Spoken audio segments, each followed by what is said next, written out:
Мамонта Митю в Салехарде водрузили практически на месте реальной стоянки первобытного человека. Люди здесь жарили свои древние шашлыки более 7000 лет назад, но не из мамонта точно. Следов охоты на ископаемых гигантов ученые на Ямале пока не нашли. Не кидали копья ни в мамонта Тадиби, ни в Машу, ни в Любу. Археологический факт.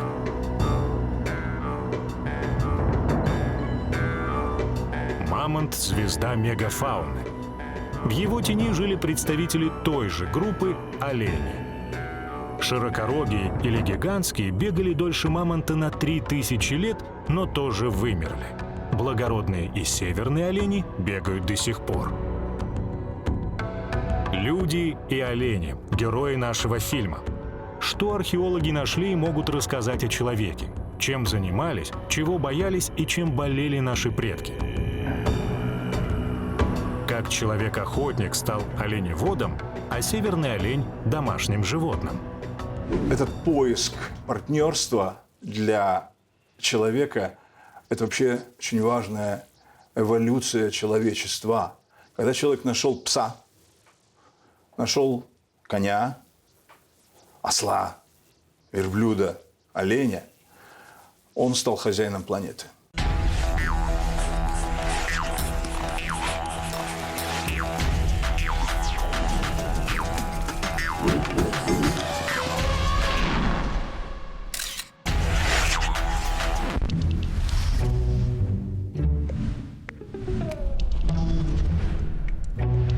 У древнего охотника на мамонтов и гигантских оленей не взять интервью, не спросить, как жизнь. Даже ямальские археологи еще не докопались до стоянок старше 8000 лет. Известно, что во времена древних гигантов почти не было комаров.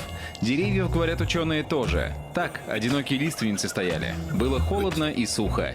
Но птицы, потомки динозавров, уже чирикали. 10 000 лет назад на полуостров Ямал пришли тепло, лес и комары. Мамонты и гигантские олени вымерли, охотники и северные олени остались и стали присматриваться друг к другу. Куда олень, туда и человек. Олень идет за едой, он идет в тундру поесть летом, потому что там трава, там, значит, у него нет конкурентов никаких, в отличие от тайги. И человек идет за оленем, его добывает и ест.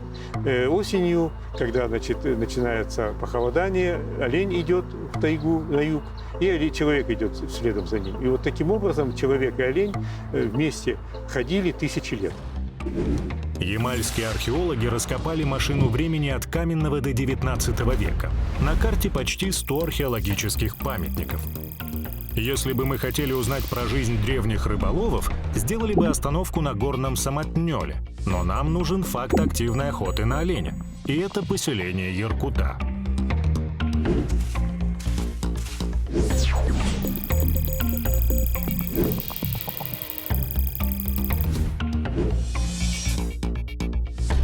Здесь у меня в руках представлены наконечники копий, которые использовались именно для промысла оленя. То есть это была охота при помощи копий. И я уже говорил, что олень – это не только мясо, но и кости, и в первую очередь шкуры. И вот здесь у нас представлены, собственно, скребки, которыми эти шкуры выделывались, причем на поселение эта группа артефактов составляет просто огромное количество, их порядка 300 разных типов, и они использовались в очень большом количестве.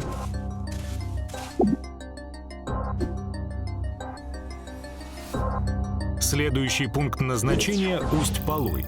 В Салехарде буквально рядом с автобусной остановкой. Люди сюда приходили за 300 лет до нашей эры. Сакральное место. Зачем оно было нужно людям? Усть-Палуй – это перекресток культур. Оттуда или там сошлись пути совершенно очевидно тундровиков. Это, прежде всего, самодийцы, предки ненцев. И речных жителей Оби, которые жили в лесах, в тайге и на реках, это предки сегодняшних хантов, это угры. И, собственно, Усть-Палуй – это вот перекресток одного и другого. Усть-Палуй – жемчужина коллекции раннего железного века не только археологов Ямала, всех северных стран. В Салехарде эта жемчужина долго находилась в ожерелье фундамента здания гидропорта, потом жилого дома, гаражей и огородов. Скорее всего, археологи чувствовали себя счастливчиками, пахло сенсацией, а жители района раскопок – пленниками ископаемых глубин. Усть-Палуй, судя по всему, был съездом людей на древний экономический форум Арктики. Вокруг кострищ сидели важные персоны тех времен. Статусные украшения из кости, металлические пряжки, железные ножи вынули археологи из культурного слоя раскопок. Тысячи осколков керамики усеяли Усть-Палуй. Археологи не собрали из них ни одного целого сосуда, потому что участники мистерий колотили посуду специально. Так они готовились к ритуалам жертвоприношений оленей и собак. На Усть-Палуе точно были кузнецы. Откуда они взялись и куда девались, непонятно. На Усть-Палуе нашли элементы упряжи. То есть люди уже не только ходили, ездили. Кто же возил людей на место мистерий? Собаки или олени? Хороший вопрос.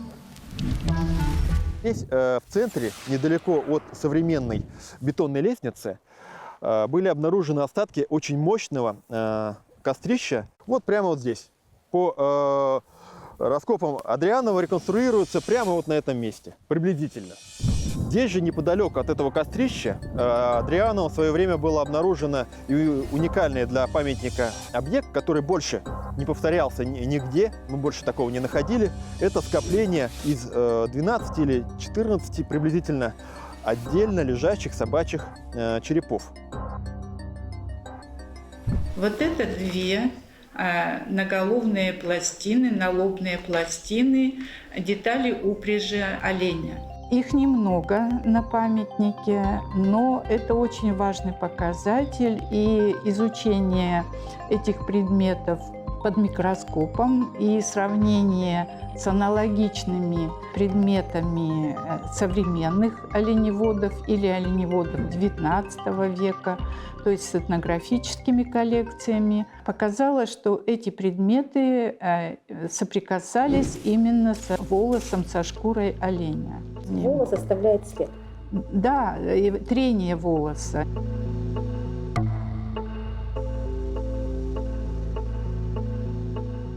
Вот это налобные пластины, а вот это, скорее всего, нащечная пластина, хотя она могла быть и также на налобной пластины. Это все детали оленей упряжи. Археологи подчеркивают, что все-таки нашли там ритуальное захоронение собачьих голов, и, видимо, там много было собак в этом смысле. Вот был какой-то научный спор по поводу, все-таки это точно оленьи упряжки?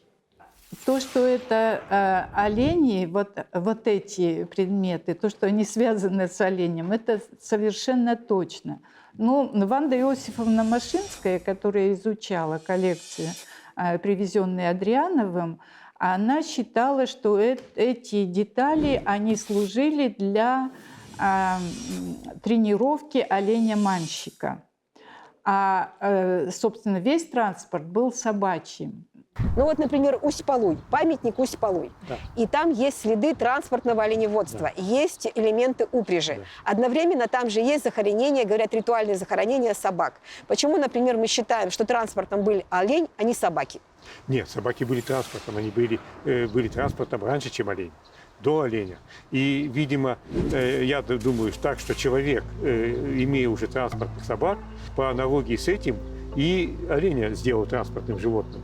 Возможно, это связано с тем, что он начал делать чума, которые очень, как вы знаете, тяжелые, большие, эти вот шесты, все нюки, которые нужно перевозить на собаке, это перевозить, просто тяжело, нужно содержать очень много собак. А олень более сильное животное, поэтому, возможно, вот как раз появление чумы привело к тому, что человек приручил оленей и стал его использовать как транспортное животное. Тут были кузнецы, тут были мастера, тут производились сложные священные ритуалы, которые требовали длительной подготовки, но тут не нашли ни одного жилища. Совершенно верно. Мы не нашли здесь следов стационарных построек. Как так может быть?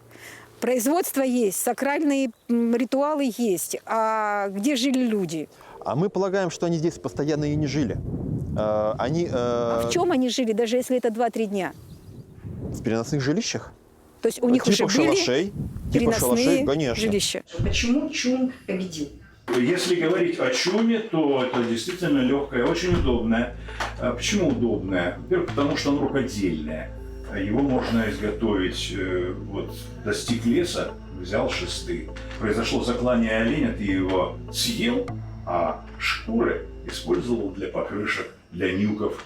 А нюки делаются удивительным образом удобно для сохранения тепла. Наружу мехом и внутри мехом. И внутри от этого тепло. И снаружи не забывается. Вот эта двойная подушка создает вообще непробиваемость для мороза. А чум устроен так, что чем сильнее ветер, а в открытых пространствах ветер достаточно сильный, тем сильнее чум прижимается к земле.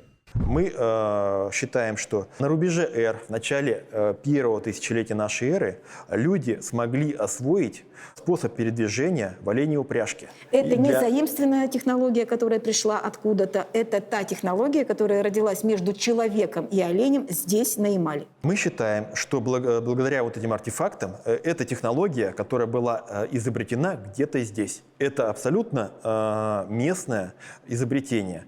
Конечно же, не на Усть-Палуйской площадке люди научились оленей запрягать в нарты. Это произошло где-то в ближайшей, условно говоря, округе, подразумевая ареал нижнего течения Оби, восточного Приуралья. Но это технология, которая родилась здесь. И об этом говорит ее все последующее развитие. Иногда специалисты даже путают оленя и лошадь, говорят о том, что оленеводы напрямую заимствовали навыки коневодства из степей. Это так? Это не так. Контакты были, но прямое заимствование невозможно. Это те, кто считает, что олень отличается от лошади только рогами. Это неправильно. У них совершенно разные этологии, разное поведение. Тысячи лет человек ходил по Ямалу пешком. Куда дошагал, там и обустраивался. Жил в полуземлянках, охотился и ловил рыбу. 2000 лет назад, со времен Усть-Палуя, полетел по тундре. Оленья упряжка несла летом нарты по влажному ландшафту со скоростью 10-12 км в час. Зимой от 30 до 60 км в час. И в средние века было зачем? Новгородские и другие товары привезли ушлые перекупщики.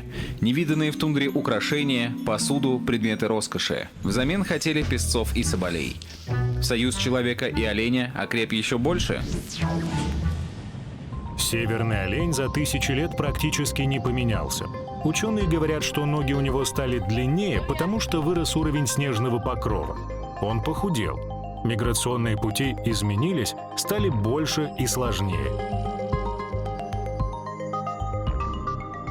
А как изменился человек?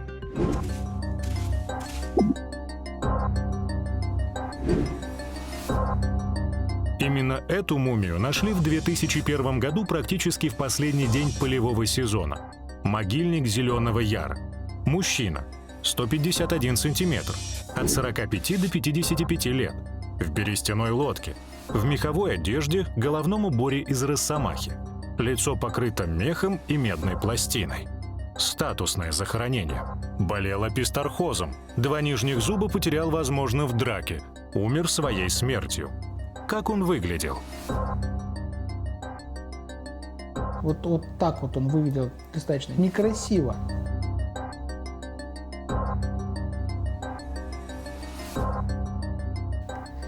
Ну да, у него, конечно, были уши, все здесь видно, нос. Но это все было деформировано, и увидеть человека, в принципе, невозможно. Ну вот методами некоторыми нашими особенными мы здесь можем убрать мягкие ткани, оставив только череп, кости черепа. То есть это компьютерная томограмма, она основана на рентгеновских лучах. То есть там делались микросрезы толщиной, там, с наложением где-то всего лишь 0,3 миллиметра. Зубы у них были достаточно хорошими. И вот непонятно, кстати, у него то ли травматического генеза было этот кариес, его не просматривали до конца. Вообще народы того времени, Крайнего Севера и здесь, они имели достаточно здоровые зубы. Там проблема была не в кариесе, а в стачиваемости зубов. А она из-за чего происходит? Ну, стачиваемость зубов из-за грубой пищи. Есть у антропологов термин «пищевая корзина древнего человека». Так вот, в корзине зеленоярца была практически одна рыба, причем сырая. Основная пища их была – это рыба, это доказывается максимумом исследований. Именно питание сырой рыбой позволяло тогда и, возможно, и сейчас где-то помогает выжить на Крайнем Севере в тех суровых условиях. Да, люди там могли себе приготовить, но не готовили, потому что они были в данном случае умнее. Они ели ее сырой. И болели эпистрохозом. Но это было меньше из зол. То есть ты можешь болеть эпистрохозом, но при этом жить до 55 лет. Допустим, зеленоярцы Средневековья ели в основном сырую рыбу. Значит ли это, что они обходились без оленей? Человек Зеленого Яра и олень, они взаимодействовали, конечно, потому что в каждом погребении, в каждом захоронении, что в мужском, что в женском, что в детском, что в младенческом, всегда присутствовали фрагменты шкуры оленя. Всегда. То есть он играл существенную роль и в жизни, и в погребальных церемониях. 10-12 век. Городище Ярти-6. Археологи нашли помет оленя в жилище человека. Мы застали там в раскопках буквально избное оленеводство, когда в жилище обнаруживается, допустим, помет оленя. Это значит, что олень жил в жилище. Ну, такой совсем по-настоящему домашний олень. Это было еще не крупное стадо оленеводства, как это произошло в последующем. Но по нашим подсчетам, для того, чтобы жить на Ярти-6, при этом кочуя в южную часть Ямала, необходимо порядка 200 оленей-то иметь, на семью только. Но то количество стада, количество голов оленя было, скорее всего, недостаточно для каких-то других торгово-обменных отношений. Вот вы сейчас это главное слово сказали, торгово-обменные отношения, а все-таки олень становился главным предметом торговли или войны? Смотрите, скорее всего, торговля. С войной здесь не так все однозначно было. У нас по археологическим материалам предметы вооружения фиксируются в тундре. Я имею в виду сейчас 10-12 век, но не так интенсивно, как, например, в последующем. Олень – это очень важное и сильное оружие. Но не в том смысле, как выступает оружием боевой слон, а в другом. Олень создает мобильность. Если вы владеете стадом, особенно если вы отбили стадо у вашего противника, то вы фактически хозяин пространства. Вы ничего не боитесь. Вы владеете тундрой. Это ваше пространство. Вот такая скорость передвижения, как меняла жизнь тундры? 3000 лет люди продвинулись, условно говоря, на 300 километров. А с появлением транспортного оленеводства и когда количество оленей достигло по меньшей мере 200, это позволило за 900 лет освоить полностью весь полуостров. Практически все поселения и городища, которые исследовали археологи, древние люди оставили. Столетиями использовали и бросали. Почему?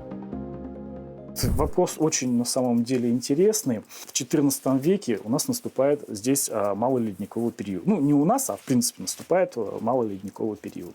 В тундровых памятниках известно фактически только одно поселение, которое связано с XIII-XIV веком. Все остальное, такое возникает ощущение, что люди просто элементарно перестают жить.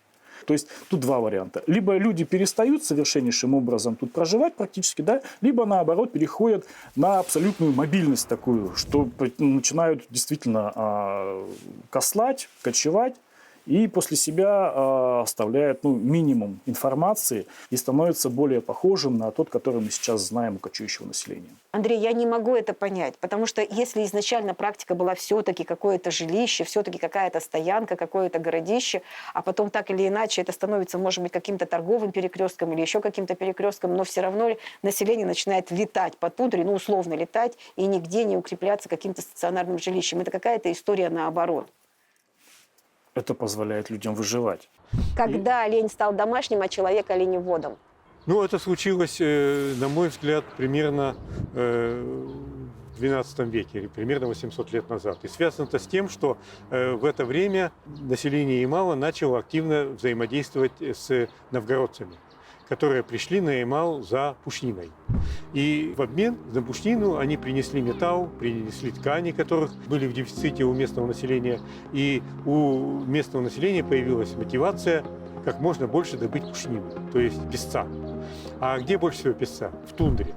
Но в тундре песец живет круглый год. И человек, чтобы его добыть как можно больше, а главное, лучшего меха, который бывает только зимой, он должен был остаться на зиму в тундре. Но ведь еда уходила из тундры в это время, то есть олени-то уходили из тундры на зиму. И вот для того, чтобы остаться человеку на зиму в тундре и добыть как можно больше песца хорошего качества, он и начал каким-то образом, пока непонятно каким, удерживать вместе с собой часть оленей. А есть хоть какая-то версия? Чем можно удержать оленя? Ну, все знаете, что он любит соль. То есть можно было удержать его солью.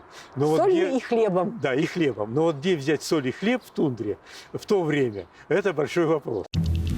Сегодня на Ямале живет более 500 тысяч человек. Это примерно 0,7 человека на квадратный километр. В округе выпасается самое большое в мире стадо оленей – более 750 тысяч голов. Сколько было людей в средние века? Нет точного ответа. Возможно, 1/1000 на 100 квадратных километров. Сколько было оленей, ответа не найти вообще. Но жизнь и людей, и оленей в 17 веке изменил приход русских. Появился город – Мангазея. Чем она манила местных? Хлебом и солью? Для Мангазеи, собственно, в старину была придумана хороший такой эпитет «золотокипящая царская вотчина», собственно, чем она и была. В 3 словах это торговля, это ремесло и это вот географические открытия. Судя по всему, в Мангазее кипела жизнь во всех ее проявлениях. Исследователи находят долговые расписки на суммы, равные 7 годовым жалованиям служивых людей. Люди в гарнизоне резались в азартные игры. А вот это вот шахматы. Шахматы. Шахматы тоже очень часто старались запретить, потому что шахматы тоже очень сильно проигрывались. Вообще вот эта вот археология азарта, вот красивое такое слово ведем, да, археология азарта, она очень интересная тема. Она видна у нас, проявляется уже и в памятниках местного населения, в средневековых, ранее средневековых. Но вот именно в Мангазее это такой бум был на азартные игры, потому что вместе с русскими сюда пришел как раз таки весь этот азарт. Вместе с русскими на Обский север пришли налоги в московскую казну и новые продукты питания – хлеб и соль. Эксперт говорил о том, что оленю нужно дать конфетку, чтобы заставить его остаться, например, зимой рядом с оленеводом. И конфетка для оленя – это соль и хлеб. Вот соль и хлеб – это товары Мангазеи или нет? Но вообще, в первую очередь, да. Самая главная проблема Мангазеи – это как раз-таки поставки хлебной казны. Чем будем торговать с местным населением? Естественно, теми же самыми продуктами питания, в первую очередь. Хлебушек какой-нибудь, хотя бы в виде там муки и так далее, он в любом случае должен завозиться, потому что это то, что купят точно. Ну и, конечно, соль, потому что без соли, в принципе, соль в то время это вообще стратегический товар. Потому что самое главное, что дает соль, она не делает пищу очень вкусной, пригодной так, к питанию. Кстати говоря, если посмотреть на рецепты того времени, там вся еда для нас будет очень пресной.